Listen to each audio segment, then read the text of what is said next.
जय श्री कृष्णा मित्रों, आशा है कि आप सभी कुशल मंगल होंगे। जैसे कि आप सभी को पता ही है कि अघन मास की शुरुआत हो चुकी है और इसे मार्गशीर्ष माह भी कहा जाता है। शास्त्रों के अनुसार मार्गशीर्ष महीने का संबंध मृगशिरा नक्षत्र से भी है। इसी नक्षत्र के कारण इस माह का नाम मार्गशीर्ष माह पड़ा। हिंदू कैलेंडर के अनुसार कार्तिक माह के बाद मार्गशीर्ष माह की शुरुआत होती है, जो 9वां महीना माना गया है। पुराणों में इस माह की महिमा का वर्णन मिलता है। इसकी महिमा स्वयं श्री कृष्ण भगवान ने गीता में बताई है। गीता के 10वें अध्याय के 35वें श्लोक में भगवान श्री कृष्ण ने कहा है, बृहत्साम तथा सामनाम गायत्री छंदसामहं मासानां मार्गशीर्षं ऋतूनां कुसुमाकरः।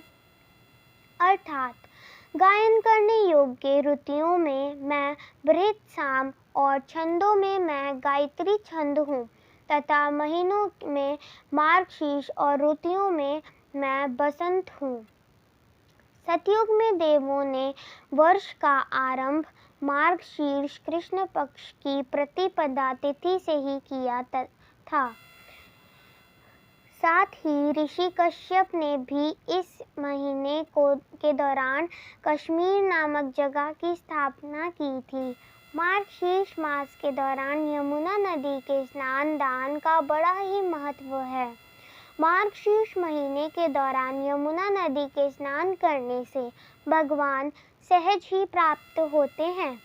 अतः जो लोग जीवन में भगवान का आशीर्वाद बनाए रखना चाहते हैं और हर संकट से छुटकारा पाना चाहते हैं, उन्हें मार्गशीर्ष के दौरान कम से कम एक बार यमुना नदी के स्नान करने अवश्य जाना चाहिए। लेकिन जिन लोगों के लिए ऐसा करना संभव नहीं है, वो लोग घर पर ही अपने स्नान के पानी में थोड़ा सा पवित्र जल मिलाकर स्नान कर लें। इस महीने में सांवले सलोने भगवान श्री कृष्ण की उपासना करना और पवित्र नदियों, तट या सरोवर में स्नान करना विशेष शुभदायी होता है। अगर आप संतान की चाह रखते हैं तो श्री कृष्ण की आराधना करने मात्र से आपको संतान प्राप्ति का वरदान बहुत सरलता से प्राप्त हो सकता है। मार्गशीर्ष माह में कीर्तन करने तथा शास्त्रों के पाठ करने से अमोघ फल मिलता है।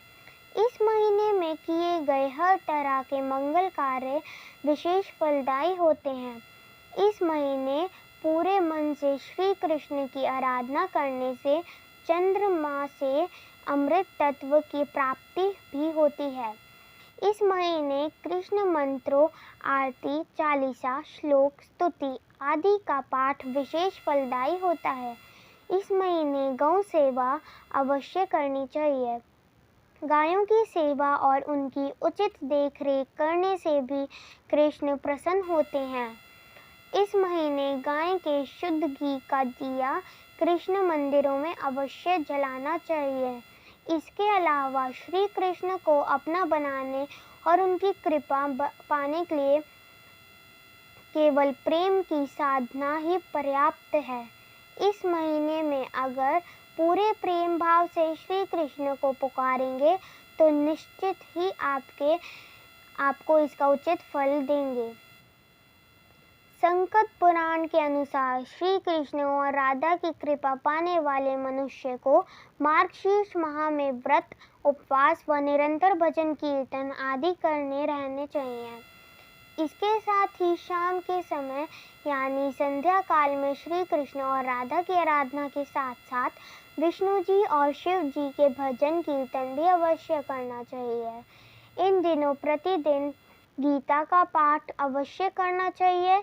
इस पूरे महीने पर में मनुष्य पूरे विधि विधान से श्री कृष्ण का ध्यान, जप, तप, व्रत, उपवास आदि करता है तो उसकी समस्त मनोकामनाएं पूर्ण होती हैं। इसके साथ ही इस महीने तेल मालिश करना शुभ प्रदान होता है। अगर आपको ये जानकारी अच्छी लगे हो तो आगे आने वाली कथाओं और जानकारी के लिए चैनल को सब्सक्राइब करें और लाइक शेयर करें।